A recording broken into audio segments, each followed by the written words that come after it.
Bags down, spikes on. Welcome to the track.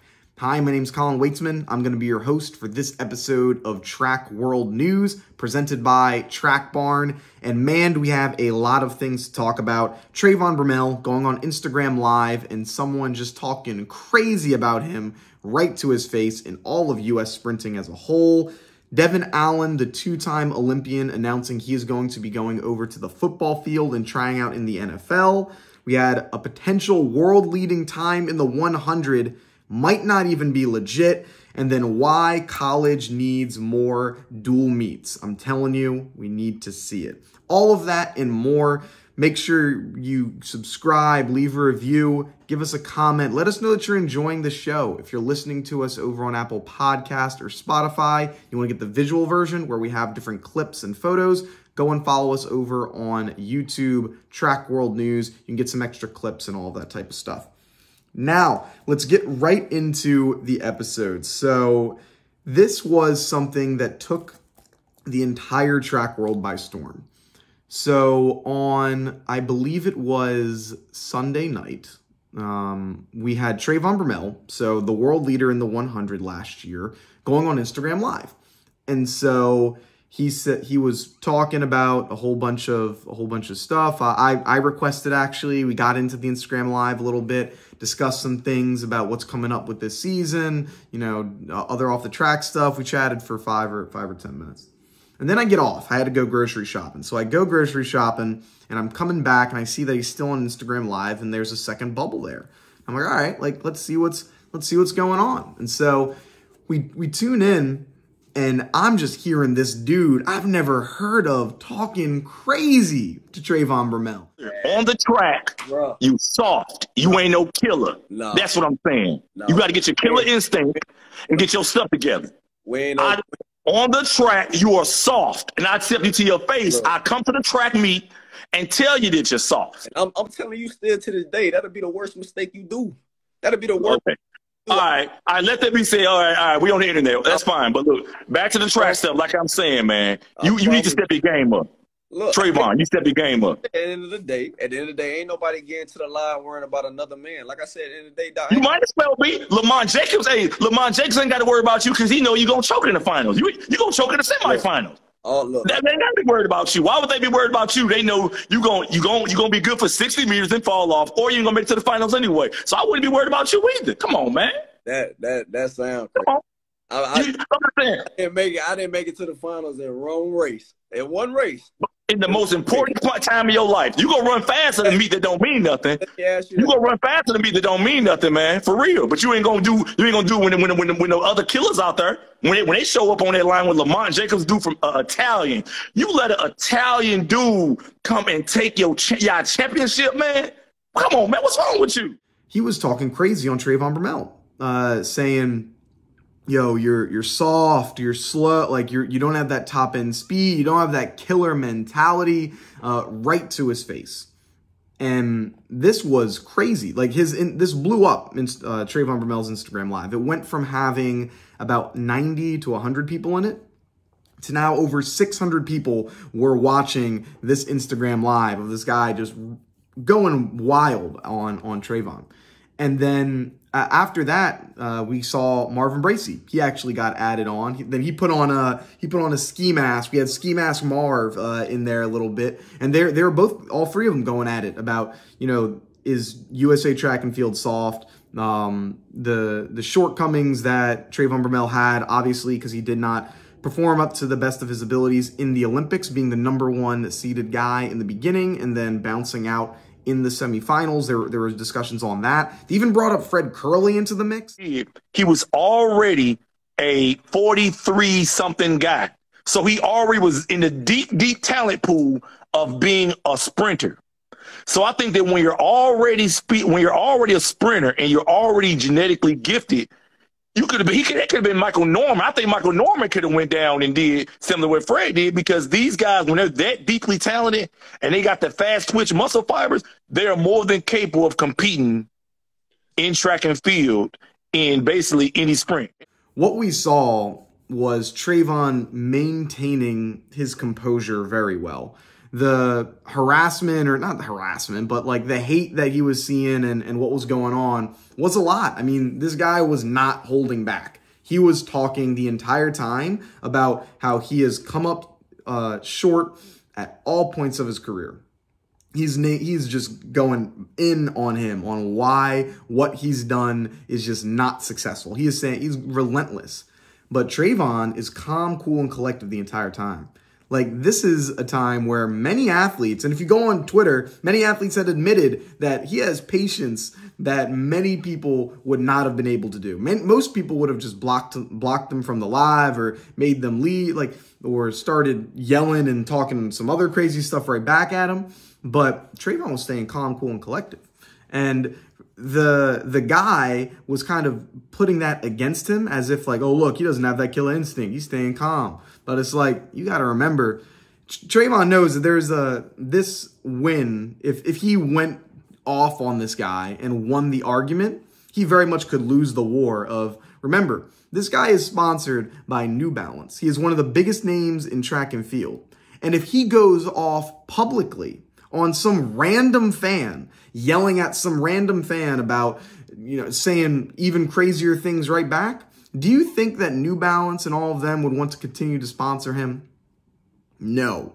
And so I bet you that he knows that. Trayvon knew that you can't say anything in those cases because now you're in an issue. And so keeping that composure was very impressive because it would have been very easy to just go off and yell and, just be an irritant and say ignorant stuff. And he didn't do that. And I got to applaud him for it. What was the guy saying? Were there some things of truth in what he was saying? Yes, of course. I think that the guy said and had some valid points. He also had some very poor points as well. And so some valid points that he had, I mean, he was saying, did Trayvon choke? I mean, he did. Trayvon even admitted that he did earlier on in the live, that he choked in the Olympics. He was the number 1 seed. He didn't make it to the final. I mean, that's what it is. And this is coming from a guy who has choked several times in his career. I've mentioned it many times in the podcast. I will continue to mention it. I did not reach my fullest potential. And all of that was from choking. At the biggest meets that I competed in my career, I fell up short when I was supposed to succeed. Coming in as the number 1 seed and then no hiding. I've done it several times. So I know a thing or two about choking because I've done it. Sure, it wasn't at the Olympic stage, but I was never going to be at the Olympic stage. The best that I would have done would be at conferences. And I've choked several times there, so I know a thing or two about this. And he choked for whatever reason it is, whether it's he was not feeling great and he was not healthy. I mean, obviously, we don't know what was going on there. Maybe the sleep schedule wasn't great. Maybe there was some type of little nagging injury, or it was just, a bad race. We don't know, because this is one 10-second race. And so to look too far into it, I think is unfair, because it's one 10-second race. I don't think that can justify and you can claim that to be your entire career. But he had some valid points. And the issue that I had with it were not the points that he was making, but the way that he was getting them across. Because he's getting them across trying to tear him down and in a very negative way. And that's obviously going to get the clicks. Like the way that he was doing this was very good if you want the attention. Like by being brash and saying crazy things, you're going to get the attention, because that's what people are interested in. Like that gets the clicks. The controversy gets the clicks. But is it the right thing to do, quote unquote? No, like he could have easily have just said, look, man, like I want USA track and field to be at its best. And what you performed at the Olympics were not at your best. You know that. You were the number 1 guy and it didn't work out. And so I would like to see our top athletes performing at elite levels when the competition and the pressure is at its highest. And that would be a fair point, because who wouldn't want their favorite athletes to perform? Like if you mentioned to LeBron, talking about like, hey man, like we want you to be performing at your best when it matters the most, you know, when the playoff time and getting into crunch time. I mean, right now they're not even in the playoffs. So, I mean, that would be a fair point. We saw, interestingly enough, this happen in the NBA with the Lakers, with Russell Westbrook, when a commentator was talking about, look, you guys aren't even in the playoffs. He was doing what this guy was doing to Trayvon Bromell to Russell Westbrook. It was right in his face. And he was like, look, y'all ain't competing. You guys are not competing at a high level. And, you know, the way Russell took it one way, saying, yo, this is a team game. We're doing as much as we can, and, you know, yada, yada, yada. But it was, it was crazy. It was great entertainment. Like, I enjoyed it a lot. There were some just wild points being thrown across. Like, hey, you're not a student of the game. You are a student of the game. And so what are my takeaways from something like this? One, I think that it was good for the sport.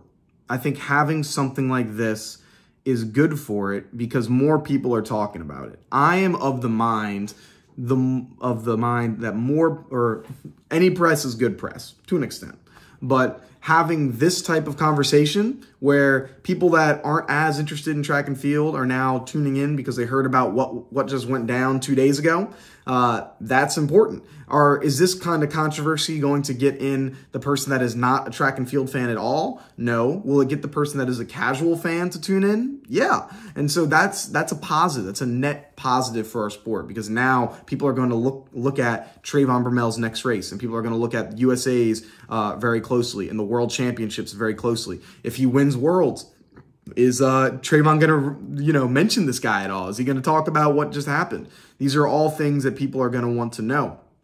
And they're valid points. I think that it's making more people on edge and excited for what happens next.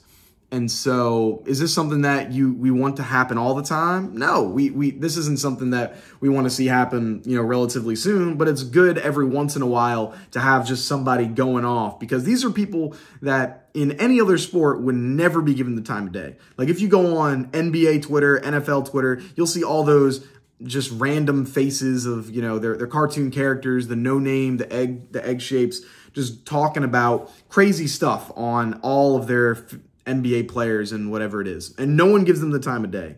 And right here, the #1 athlete in our entire sport gave someone who in any other sport would not be given the time of day a chance to speak about stuff. And he had some interesting points that he was making. There were definitely better ways that it could have came across, but it was some interesting points. And now more people are tuning in to what's going to be happening in the future. And so I think it's a net positive. I have no idea how Trayvon Bromell is taking it. Like, of course, and he would never tell any of us, like, hey, how was he feeling after something like this happened?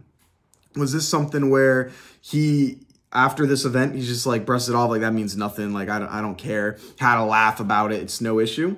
Or was this something where he gets off that Instagram live and goes, dang, is he right? Like, does he start, you know, batting at himself and start second guessing what's going on and take it seriously? And is this going to be a big issue?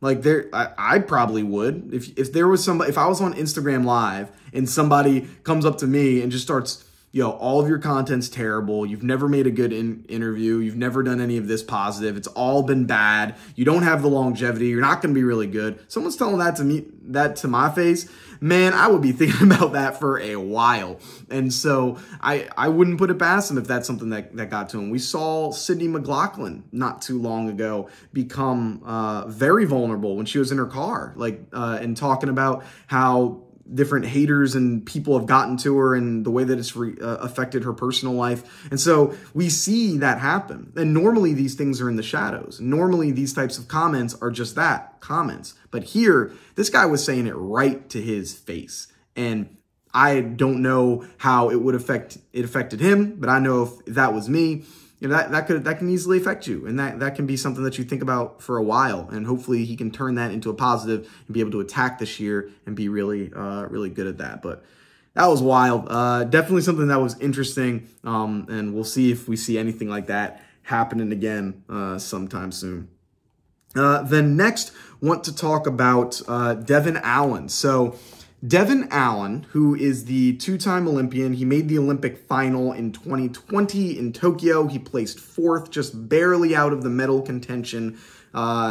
He's announced that following the World Championships this year, he is going to be competing in football, which is wild. It's like a lot of people are like, man, one of the top guys dropping out of this sport in pursuit of the NFL.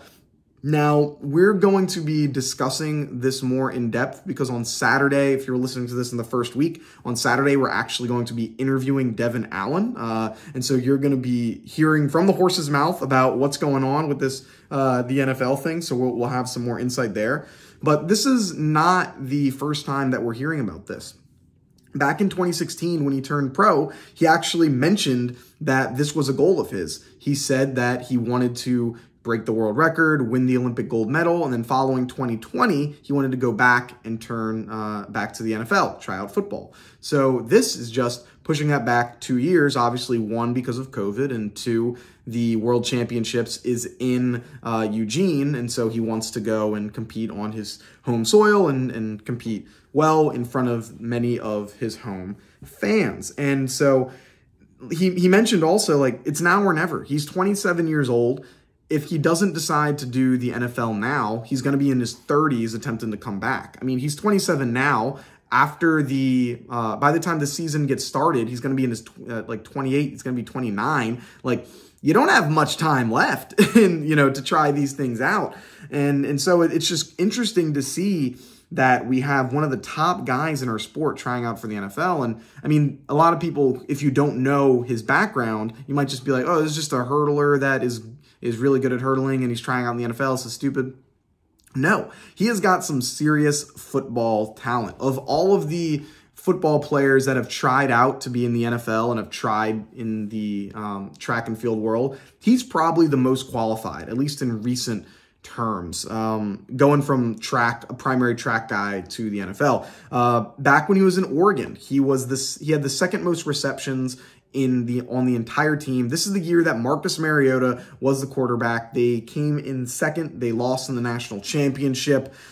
He just ran a 4.35. I mean, this guy has good speed. He's played football at a very high level before. He got injured in the Rose Bowl on a punt return when he got, his ACL taken out, and then he got another injury in the start of the next season in 2016.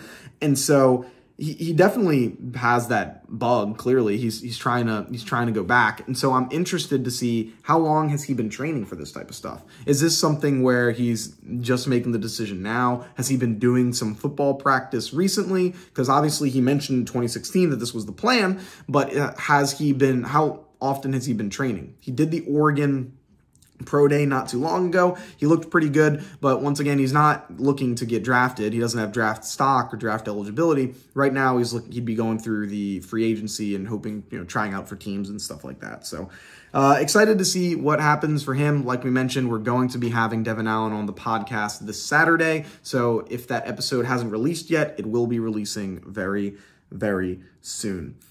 Next, gotta talk about something that's pretty crazy in my mind. So this was this past weekend at Mt.Sac.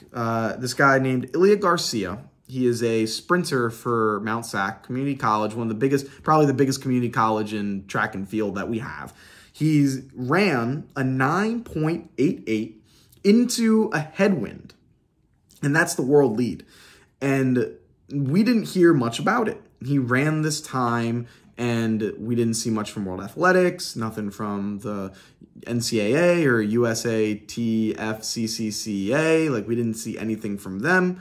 The only thing we really got was a video of the actual race that happened, and then a post from Mt.Sac Track and Field describing the race and all of that, and how he was the record and the world lead.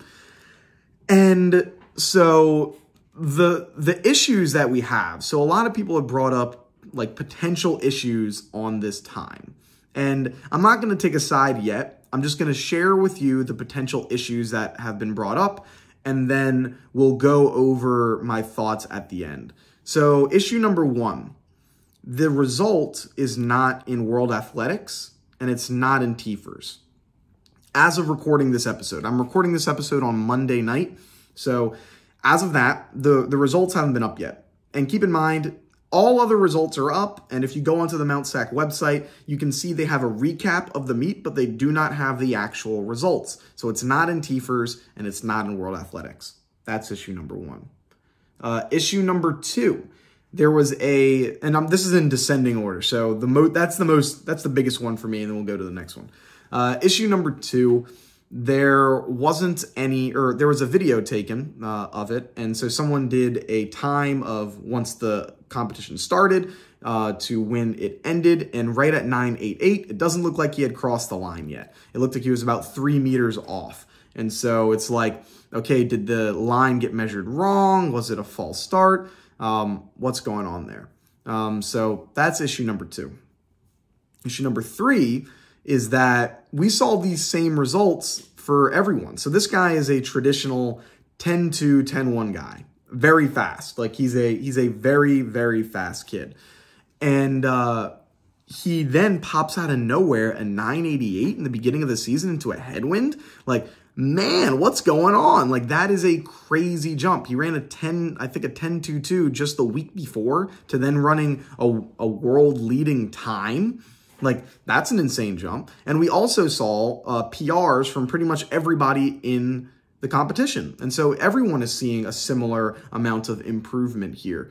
And so the question is, was there some type of measuring error on the track? Was there some type of issue when it came to the recording or the times? And that's what I'm seeing. We're not saying this guy's slow. He's running fast times. But we're saying that some stuff ain't adding up. And it's weird that we haven't gotten results yet. Usually we would be getting results by now, but we haven't. And so I'm wondering when that type of stuff's going to be coming out, because it's a little strange that it hasn't. Next, want to talk about the dual meet that Texas had versus Texas A&M. And so I wish the track and field would have more dual meets like this. This was a competition that was close down to the entire wire. It was only separated between a few points between the men and the women. Texas ended up winning it for both sides. They have the best teams in the country, and we're seeing crazy great competitions, crazy great results. I think in part that they were going up against their rivals, and it's a 1v1 competition. It's one thing when you have national championships and you're going up against everybody, but just going up head to head against your rival, you know that it's you or it's me. Then the competition is more important than the results. And because the competition is more important than, your times and whatever, you're going a little extra hard. It's exciting. And so I wish we would see more of these types of competitions. And you would ask, like, hey, what are who are some teams you would like to see compete against each other? Well, in the SEC, would love to see Georgia versus LSU. Would also probably like to, you could see LSU versus Florida. You could see Texas A&M versus Florida. Would like to see USC versus Oregon. That's some stuff that we'd like to have go down. Kentucky versus Florida. Like, there's a lot of really great competitions that I feel would be excellent to watch, and getting more rivalries within the conferences would be great. I know that my school, we have a dual meet against St. Francis. It's us versus Mt.Sac versus St. Francis. Obviously, two extremely small schools, but it's fun. Like, those competitions are really great, because it's like, it's us versus you, and whoever comes out, scores the most points, wins the meet. And so we'd like to see more dual meets like this, because we saw some great results.